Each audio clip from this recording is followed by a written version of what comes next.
Hey, my name's Cameron, and today I'm going to show you how I use Midjourney's AI tools to accelerate my portrait photography workflow and provide customized solutions for my clients looking for creative portrait and editorial work.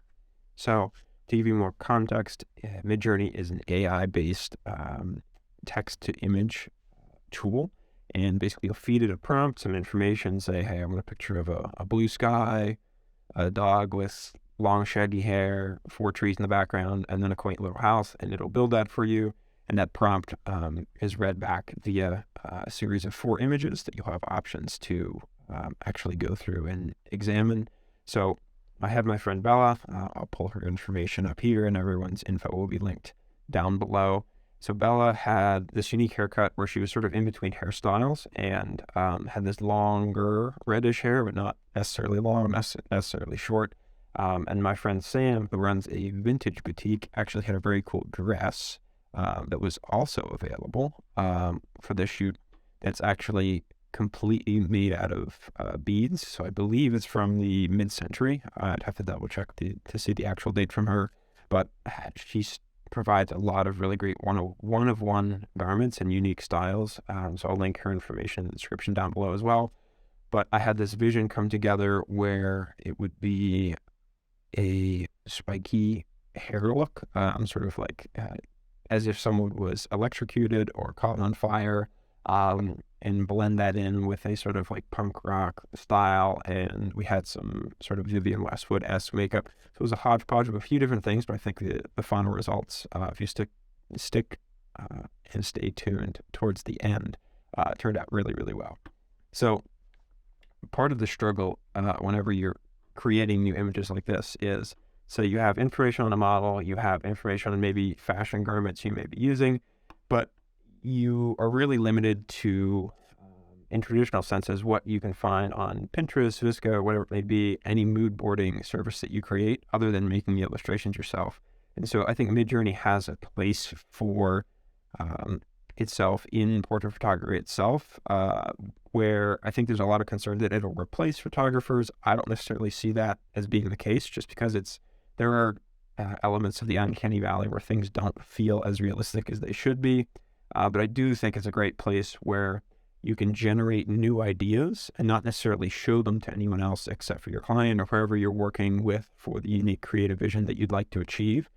And you can bring those things to life without actually having to do the budget spend for a full-fledged test shoot. So you've used a gel technique before, you used a makeup artist before, you used a hairstylist before, but never in combination. And that can really give whoever you're working with the confidence that, hey, we can achieve this look, we're all on board with the same vision, and it can help you bridge that gap between a unique creative vision and then bringing it into fruition and into reality. Because sometimes particular styles don't necessarily translate well, or if you're a newer photographer, you may struggle with communicating some of the more subtle nuances of like what a clamshell lighting setup looks like versus Rembrandt lighting or whatever it may be. And you can cue all of these pieces of information in your prompts, which is kind of the cool part.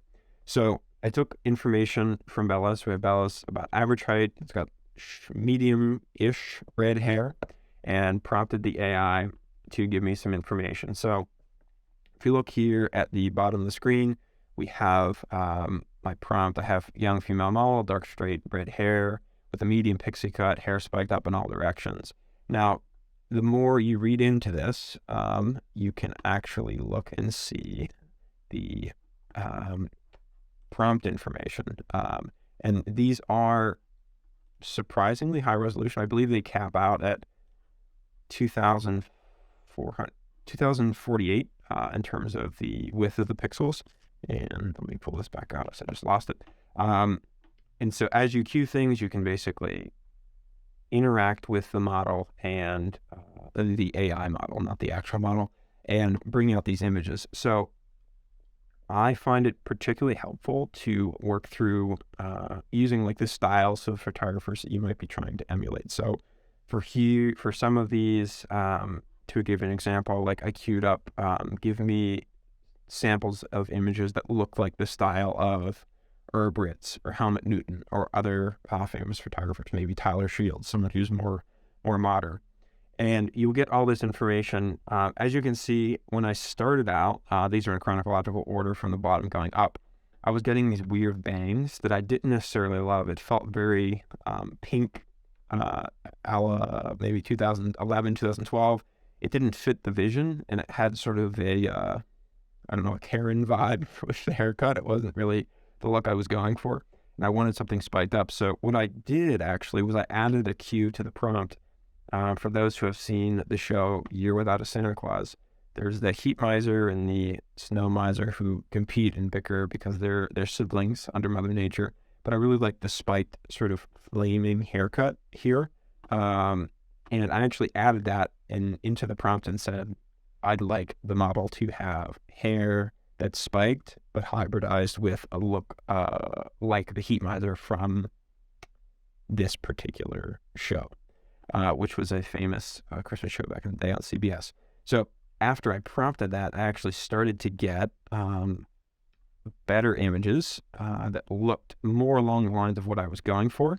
But you can still see that there are areas where it struggles in terms of establishing and really affirming that style that you're leaning into. And as I moved up, I was able to remove the bangs by using a no criteria. So I'll walk you through a sample prompt for one of these in a second. Let's copy this. Let's go through here. And then I finally sort of settled on a style up towards these at the top. Obviously incorporated the beaded dress into the shoot, the model's complexion, hair length, general style, and then the makeup cues that we were working with. So I'll pull up Discord itself. This is on the Midjourney app, so it can show you everything you've built already. The Discord app itself, I can search, let's search Spike, and it will give me good information on all of the prompts that I've put together. So what you do first is you type in the bot. So click here, click on the bot, type imagine, and imagine gives us a prompt. The prompt we type in, you could say cat with a red ball on a beach. And you send it off, and then this allows the Midjourney bot to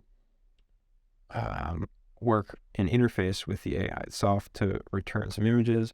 I have the paid version, so actually things render pretty quickly. If you're using the trial, it might take you a few minutes to get an actual result, but you'll get fairly accurate results at the end of the day in terms of what the image looks like, and you can queue it up particularly for those more knowledgeable in the space of photography with particular styles, or maybe even like a film stock you wanted to emulate.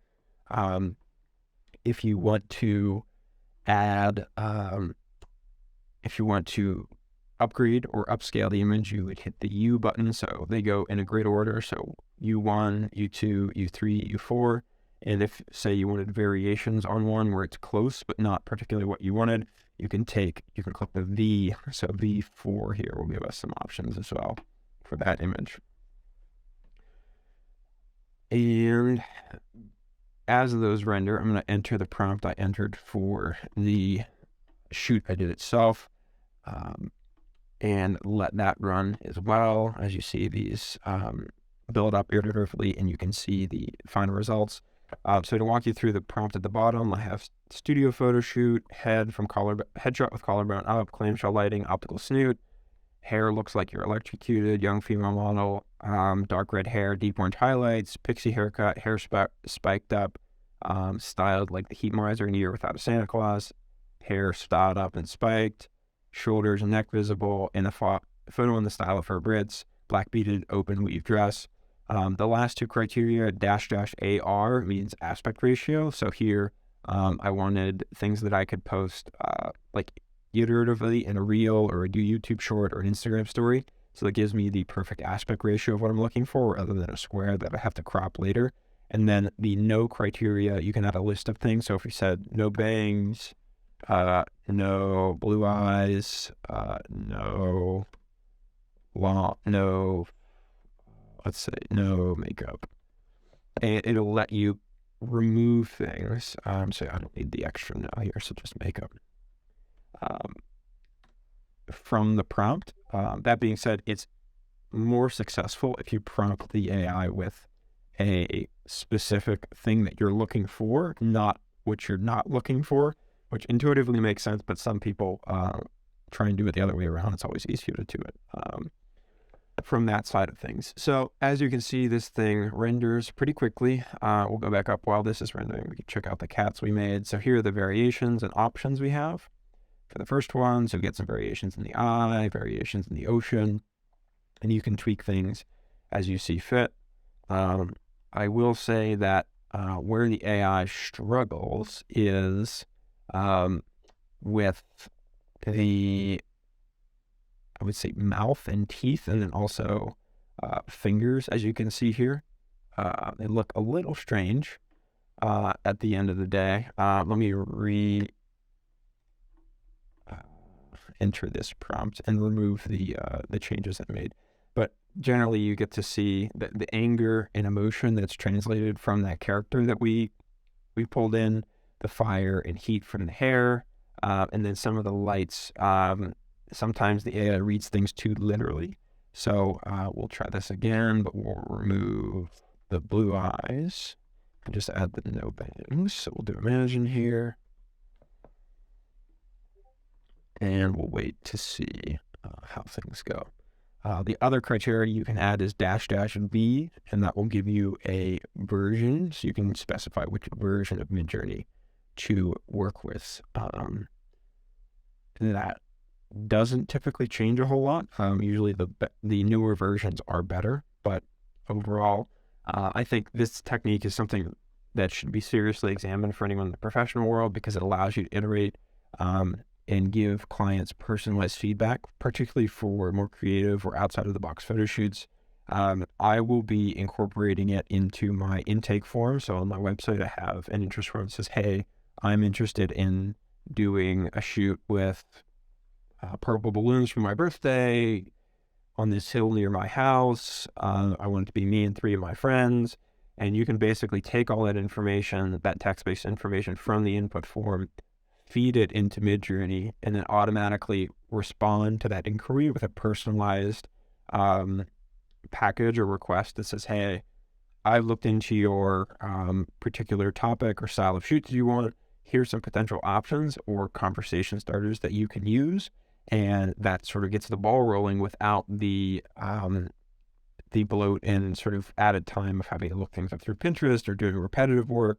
And really allowing your work to stand out as being something outside of the box and a little bit different. So I really think that that's something that any photographer, particularly portrait or more creative photographers, should consider. So that's all I have for the video. I'm going to let this last bot message render, and then I'm going to throw up some of the images from my actual photo shoot. We had video clips to start. I took those on my Sony Handycam, and all the digital photos were taken with my Sony a7 II, and the Polaroids were with my Polaroid SX70 and with a flash adapter. And then I actually have one photo using Panasonic X, which is a 4x5 large format black and white photo from an old Kodak stock that I found at a thrift store. So obviously not, the emulsion hasn't really held up. It's almost 70 years old, but it still works, which is pretty impressive. I really like the final image there. So if you have any questions about Midjourney or AI in particular, I'm happy to answer them. If you need other guidance or you're looking for other videos in this space, drop a comment on what sort of tutorials you'd like to see below. And as always, thank you for watching the video. Feel free to subscribe to my email list, subscribe to my channel here, shoot me a DM on Twitter or Instagram. And everyone I work with on this project is credited in the comments down below. So have a great day.